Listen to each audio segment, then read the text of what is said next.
Syederalun Pawangbot bernama Ferry warga desa Senebuk Tengah Kecamatan Idi Timur menjadi korban pemukulan dan penganiayaan hingga meninggal dunia di tempat pendaratan ikan Idi Raya pada Sabtu 6 April 2024.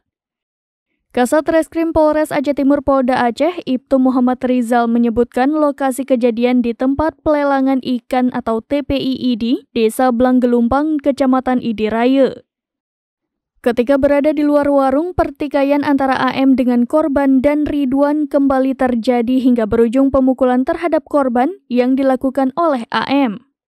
Terkena pukulan, korban langsung terjatuh dan tak sadarkan diri, namun Ridwan masih berkelahi dengan AM hingga dilerai oleh Alimuddin.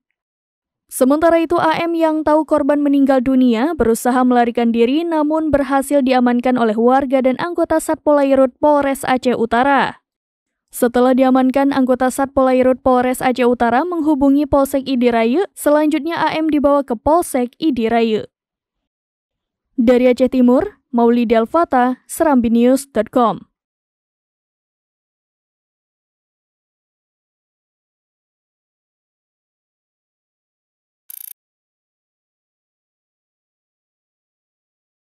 Download Tribun X sekarang, menghadirkan lokal menjadi Indonesia.